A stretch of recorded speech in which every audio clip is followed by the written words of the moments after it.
बड़ी खबर बीजापुर से, जहां सुरक्षा बलों और नक्सलियों में मुठभेड़ हुई है। मुठभेड़ में एक नक्सली के मारे जाने की खबर है और मारे गए नक्सली के पास से ऑटोमेटिक हथियार बरामद किया गया है। नेशनल पार्क के जंगलों में यह मुठभेड़ जारी है। डीआरजी के जवानों को बड़ी सफलता मिल सकती है। एसपी जितेंद्र यादव ने मुठभेड़ की पुष्टि की है।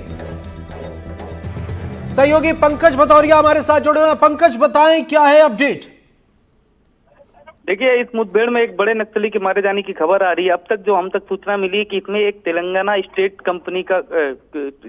स्टेट का बड़ा नक्सली लीडर मारा गया है।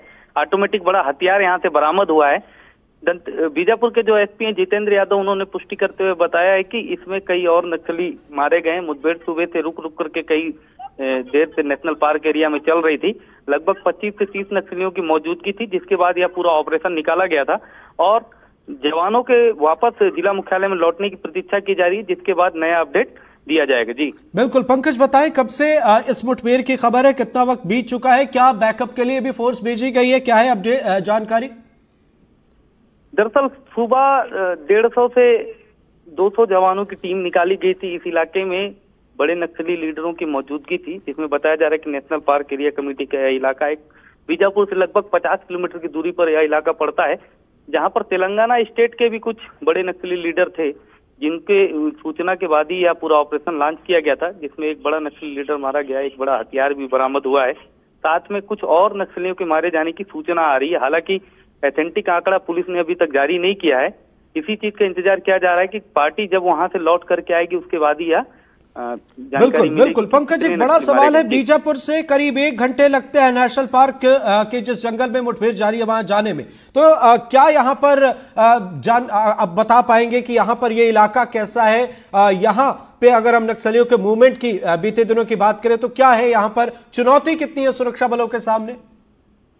देखिए, भौगोलिक परिस्थिति से बीजापुर का और दंतेवाड़ा को, नारायणपुर का, आप किसी भी जंगल को ले लेंगे, काफी घोर पहाड़ का इलाका पड़ता है। इस ऐसे इलाकों में नक्सलियों की मौजूदगी रहती है। ऐसे इलाकों में ऑपरेशन चलाने के लिए अगर 50 किलोमीटर की दूरी है तो भी वहां पहुंचने में लगभग दिन भर का समय लग जाता है, क्योंकि पहाड़ों को पार करके जाना होता है। नक्सली सुरक्षित ठिकाने को ही अपना ठिकाना बना के रखते हैं। नेशनल पार्क एरिया है, वो भी घने जंगल का इलाका है। ऐसे इलाकों में नक्सलियों की मौजूदगी थी और इस समय नक्सली काफी बैकफुट में है, तो वो भी काफी अंदर के इलाके की साइड में रह रहे हैं। जी बिल्कुल पंकज, जिस नक्सली के मारे जाने की खबर है, ऑटोमेटिक हथियार भी बरामद हुए, क्या अभी तक पहचान हो पाई है या अभी थोड़ा इंतजार करना होगा? और ये भी आपसे समझेंगे कि नेशनल पार्क इलाके से नजदीकी सुरक्षा कैंप की दूरी कितनी है, संक्षेप में प्लीज। देखिए, अभी तक नक्सली की पूरी तरीके से शिनाख्त नहीं हो पाई है। हालांकि इस बात की शिनाख्त उसी समय होगी जब पुलिस के द्वारा कोई प्रेस नोट मीडिया में जारी किया जाएगा। और ये जो नेशनल पार्क का एरिया है, इस इलाके में कुटरू, फरसेगढ़ और महाराष्ट्र की सीमा यहाँ से पास लगती है, तो आसपास में सबसे पास का थाना कुटरू फरसेगढ़ पड़ेगा। वहीं पर टीमें पहुंचेंगी, उसके बाद ही कोई नया अपडेट आएगा। जी बिल्कुल सही आपने कहा, नजर बनाए रखिए आप, आगे भी आपसे अपडेट लेंगे। फिलहाल दर्शकों को बड़े अपडेट से रूबरू करा दे, एक नक्सली को इस मुठभेड़ में मार गिरा गया है और डीआरजी को उम्मीद है कि इस ऑपरेशन में उन्हें बेहतर सफलता मिलेगी।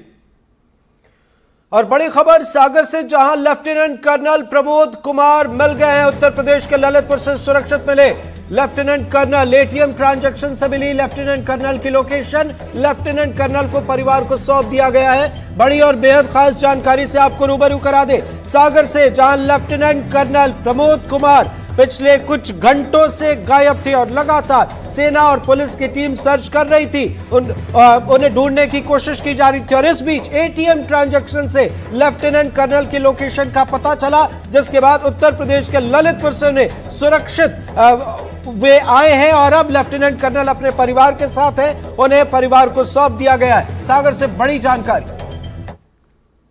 देखिए, हमें आर्मी के सूबेदार मेजर के द्वारा सूचना दी गई थी, जिसमें हमने गुमशुदगी का प्रकरण इनका दर्ज किया था।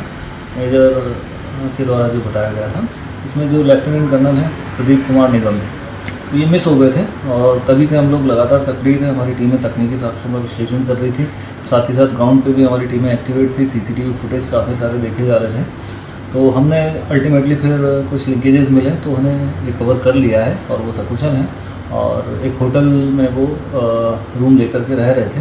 कुछ परेशानियां थी उनकी व्यक्तिगत, जिसके कारण वो चले गए थे। एज सच उनके साथ किसी तरह की कोई दुर्घटना नहीं हुई है, वो सामान्य और सकुशल है। और इसी के साथ इस बुलेटिन में फिलहाल इतना ही। बाकी खबरों के लिए आप देखते रहिए एनडीटीवी मध्य प्रदेश छत्तीसगढ़। नमस्कार।